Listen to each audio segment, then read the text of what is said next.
I'm Eric Loy, and welcome to Eric Loy Interviews. On this podcast, we talk with folks from the VTuber community on their channels, their talents, their stories, where they come from, and their plans for the future. Welcome to interview number 150, and on the show with me today is Kino and Lotus. Hi! Hello. Please introduce yourselves. All right. Do you want to go first, Kino, or? I guess I will go first, Okay. because you're a loser. Go right ahead. Yeah, well, I'm Kino. Lotus's twin brother, and, I like gaming. I'm not necessarily, I guess, talented in the traditional sense, like Lotus is at art, but I am very funny, so it kind of makes up for it. So introduce yourself, Lotus. Yeah, so my name is Lotus. I am Kino's twin sister. I am the artist behind our whole shtick. I've hand-drawn all the models and made all the banners and all that stuff. So yeah, that's basically what I do. And I also do game too. Wow, that's some good stuff. Now, don't hear a lot about twins coming on, especially those who aren't identical and attached to some sort of agency, that type of deal. Yeah. So when did you two decide to do the VTubing thing and do it as a duo? Well, we kind of both went off. We were kind of inspired by HoloLive's what was their name again? It was like Fuwamoko, yeah. Yeah. Yeah. Yeah, they were doing that kind of thing, and we thought that might be cool. And it's also, we both love playing video games. I've had some experience with streaming, so content creation is kind of something I've been interested in a while. Yeah. And, being VTubers, I feel like is a really good introduction to that sort of thing. Yeah. You get to go out there and perform without necessarily showing them exactly who you are, but there's a lot of you in it. Yeah. Yeah, that sort of thing. Now, Kino, why did you get started in VTubing?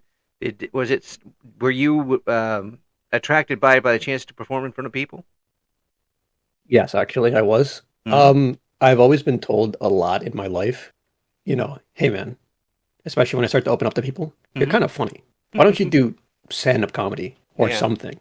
Oh. And the first couple times I'm like, yeah, that's, that sounds cool, but I'll never make it that far. But, when somebody says that, separate people say that like in 10 different occasions, you got to think maybe there is something to this. Maybe I can do that. Yeah, and here you get to do a little bit of it without having to stand up in front of a bunch of people and get the immediate response, which is something I can't do at all. It just locks my knees up, and I'd rather just faint than standing in front of them. I can talk to people on the radio, a lot of people there, but I don't see them. That's kind of what you've got here. You've got the chance to entertain and people without having to see them, but still entertain a lot of people at the same time. Yeah. That is kind of my problem too, is because I'm really good at public speaking. I believe so, but it also scares the hell out of me. So yeah, same you're kind of a double-edged sword here. Oh, I don't mind talking in a studio.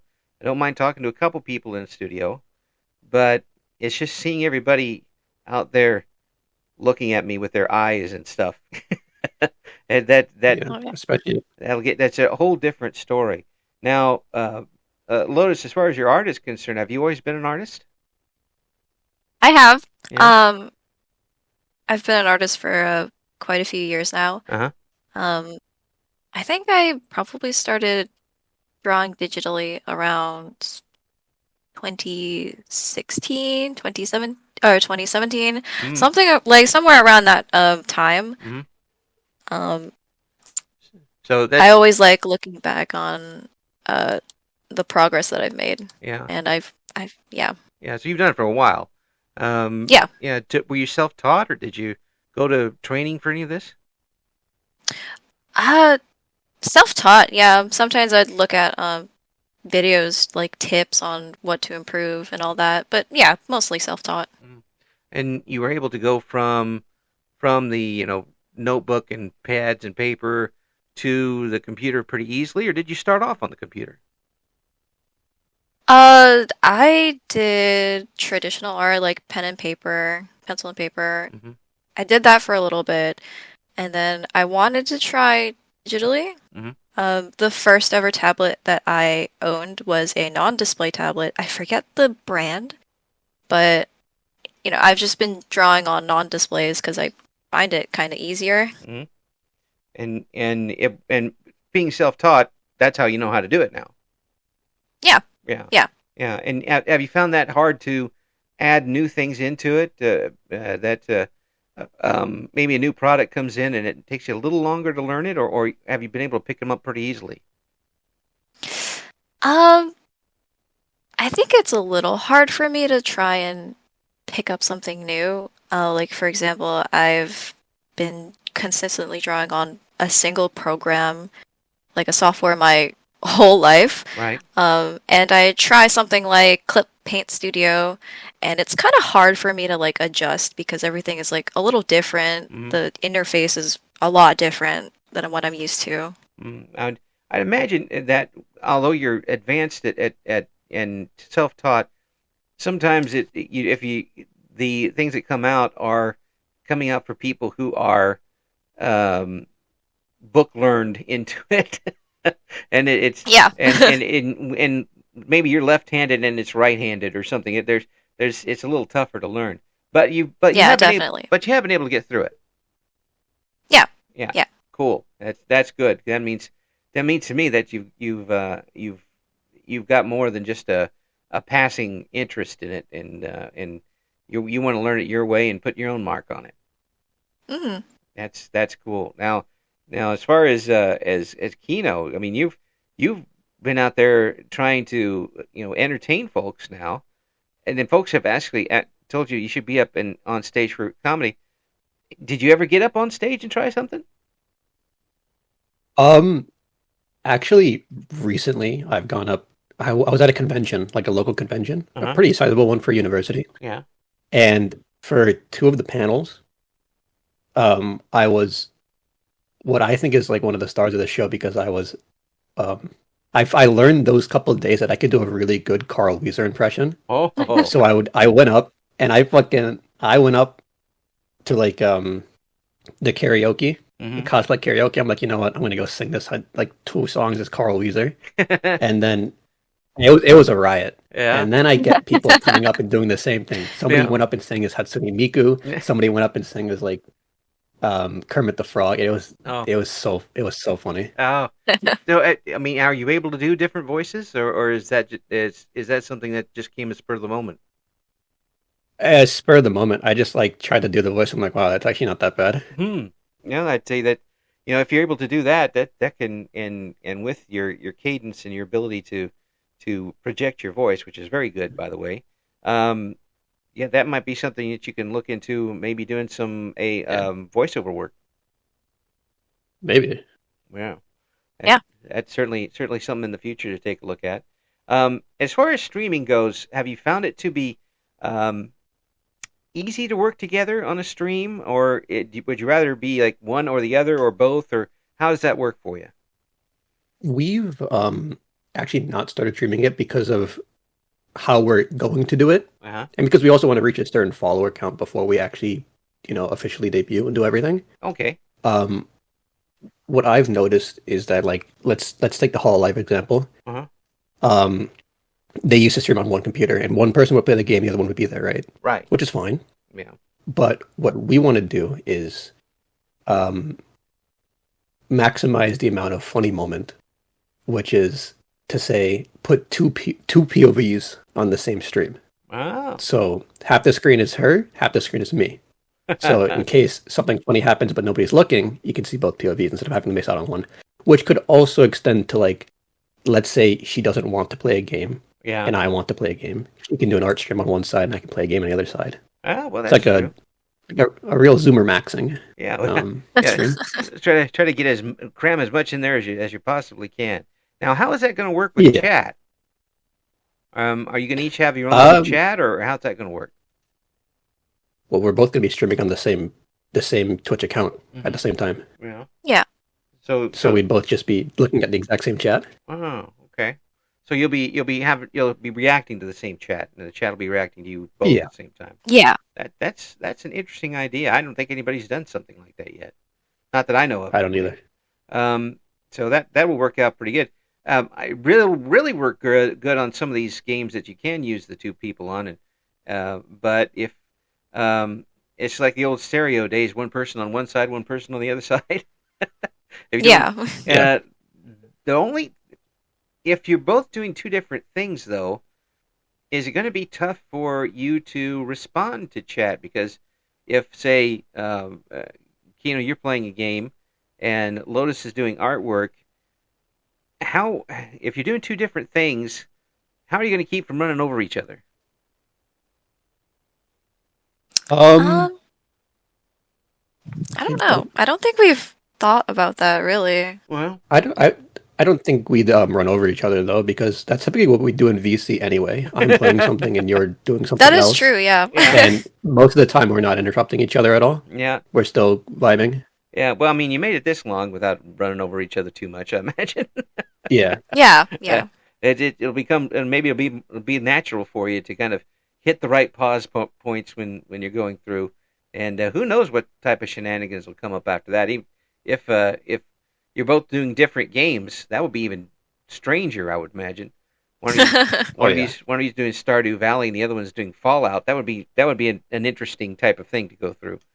Oh yeah, definitely. Especially if they crossed over and one of the Fallout guys ended up on Stardew Valley. But the idea is a very interesting one, and I imagine that you're waiting and making sure that you have everything in place before you get started. Am I seeing that right? Yeah, we kind of are. Yeah. It's because it's so niche, Mhm. and I don't think anybody's ever done it before. Mhm. It's kind of a little bit difficult to do some research into it and find, software and stuff that actually works to do that stuff because Right. it's so specific. Yeah. So we want to take our time and make sure that we're going to do it right. Yeah, There might be not some screw it up. there might be software out there that says, "Oh yeah, this will do it easy," and then you plug it in, and it's only for Nothing. Yeah. an iMac that was made in 1983 or something like that. Um, so that'll be tough to do. So there's going to be some feeling out period before you get kind of things on a roll, I imagine. Mhm. Yeah. Well, but once that goes, I think it's going to be great guns for you because it's you say niche, I'll say unique. There is a difference. For me, a niche type of situation is limited appeal. Unique is something that's going to create its own appeal. So you've got a chance here to create something that no one else has done, and it's wide open for you, I think. Yeah. Well, I so don't- I mean, I'm looking forward to seeing it. As far as the models go, Lotus, have you put together the models yourself? I did, yes. Mm. The model isn't like exactly like live 2D as most models are. We're actually it's just a pair of like PNGs. I use an application to like bring it to life kind of. It's called VitoTube, and basically what I do is I have to draw the individual expressions and like when the character is blinking, talking, stuff like that. Mm. And it basically does the rest for me. So and then you have to incorporate that into each model. Yes. Okay. And then when you get that done, how do you incorporate that into somebody being able to activate it while on camera? Does that come with the system? There is a website that the other people are able to utilize. Mhm.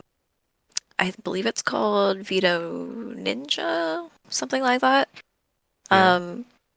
It basically allows two quote unquote models to be on the same screen at the same time, and it syncs up with one person, so both of them aren't moving at the same time when one person is talking and vice versa. That's it. I wish you luck on that, because really you're both going to be you're blazing a whole new pathway here. Yeah. And how that goes, and I think it's going to be very interesting to see how it turns out. And I'm glad that you're not jumping in first and then sorting it out. You're taking your time and making sure things are as right as they're going to be starting out. Now, what type of games do you two plan to play? Have you got different games that you like between the two of you, or are there some games where you'll actually play together? I feel like we have a lot of very similar tastes when it comes to games. Like if she like suggests something to play, then I'll probably be on board to play whatever it is. It's not like I think I have the more like unique tastes when it comes to games, because I play some really in quotations games. But her palette is, I feel like, way more mellow when it comes to like the FPS games, the Stardew Valleys, its areas. Yeah. They're real chill, except for Valorant. That's not chill. No, I don't listen. Oh, we've had the first break right here, and Valorant comes up. But Stardew Valley is chill for everybody. I mean, you can hardly not be chill with Stardew Valley. Yeah. But the as far as new games that are coming out, are you going to kind of hash it out between the two of you which new games you'd like to try, or will it be pretty easy, do you think, to select new games to put on? It'll be pretty easy. Yeah, I think we'll both probably look over it. I think earlier we were watching the summer games, something, I forget what it's called. Yeah. But we were watching that earlier, and if we find a game that we're both interested in, or someone is interested, we'll talk it out and see what consensus we come up with, and then start from there. Will there be any situations where one or the other one will be streaming while the other one is not? Yeah, we talked about that, right? Yeah, I think it comes up because our schedules do conflict a little bit sometimes. Yeah. Especially Especially with me being basically full-time worker. Right. Which means that maybe sometimes, it's not we can't do it together. But I think that as long as one of us are doing it, it should be fine. The main draw is obviously going to be both of us doing it at the same time, but a stream is better than no stream. Yeah. So yeah. Well, I imagine if say Lotus, you were on your own, you could do an art stream, and then if you're on your own, you could do one of your quote unquote games. Yeah. that you're doing, and you can get a little audience for that. And the big thing is going to be getting those audiences together and not having them separate from each other. Yeah. And I think you guys got a good attitude going into this, but it's really kind of a big experiment, isn't it? Yeah. Oh yeah. It definitely is. There's going to be some people watching what you're doing here and trying to copy off of you. So try to get that trademarked as soon as you can. Yeah, definitely. We'll get the patent on it. We get 5 years advance. That's right. They can't get it from us. 5 years where anybody can do anything about it. The games that you're going to play, have you figured out what you're going to start off with? I mean, I know it's a little down the line yet, but have you got your debut game set between the two of you? I think we actually did talk about this before. Yeah, what game did we choose again? I don't remember. I honestly don't remember either. We picked one. That's not a good specifically. I know it's there. I know it's there, but I know what we were going to do initially is try to go off of. Okay, I found it. Yes, so we were going to do kind of a, I guess, corpo style debut. The PowerPoint presentation, right? Because it seems to work pretty well to get to know people. Yeah, and then after that, we were planning on playing some the Halo Reach campaign. Oh, okay. Yes. All right. I've never played Halo Reach before. I've played Halo 3, but not Reach. Yeah. Well, I think it's amazing. That'll be a good one to go on and get going with that. It's a good introductory type of thing, so people will know how you work together pretty quickly. in a game like that. I think it's a good game for that too, because it's an amazing campaign. Yeah. And two, it has a lot of situations for funny moments because there's friendly fire and a lot of explosions. So the urge to just turn around and throw a grenade at her is going to be really high, and I'm going to do it every time. So what you're saying is you're not going to get past the first level. Oh, probably not, knowing him. Probably not, no. Not because it's hard, but because I'm also an enemy. A frenemy in this case. It really sounds like a really interesting concept, and I think that you both got a really good idea of how you want to do this. Do you have a goal in mind after, say, a year? How do you want this channel to go? I think the direction that we want to go in, I think it would be nice to probably do full-time, if possible. Because working kind of sucks. Yeah. Not gonna lie. Yeah. So we're hoping to do full-time and something that we actually enjoy doing. Yeah. And connect with a lot of different kinds of people and all that stuff. Yeah. Oh, connecting a lot of people too. Yeah. Oh, yeah, absolutely.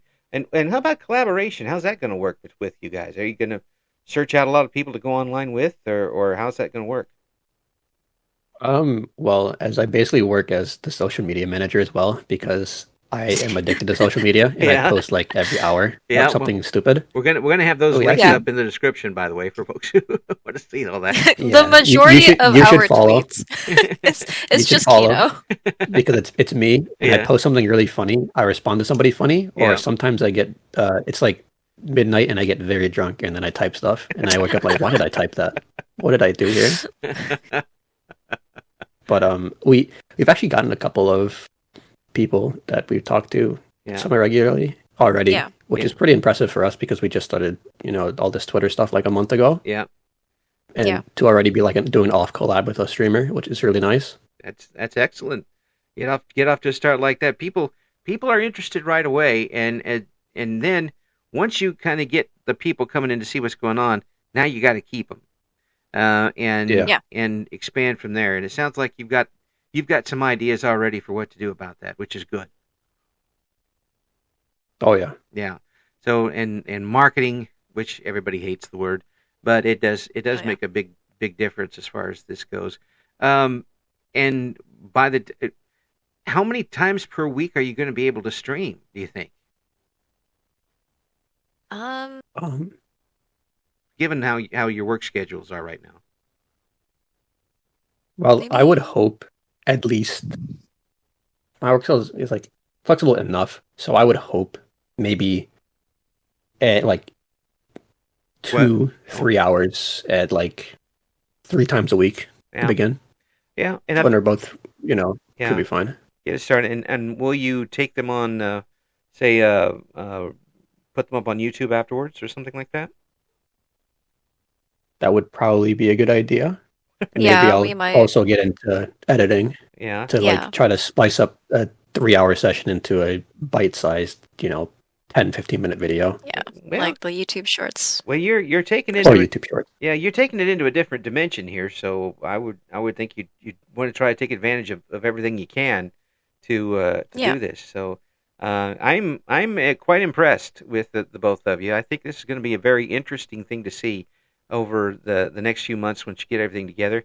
Once you got ready for that channel to go, make sure you get a hold of me so we can do a kind of a preview interview for it when you're all ready to go, okay? Definitely, we'll be sure to, yeah. I definitely appreciate you both coming on. Watch out for these two, Kino and Lotus. We're going to have links in the description for the interview here on the YouTube channel.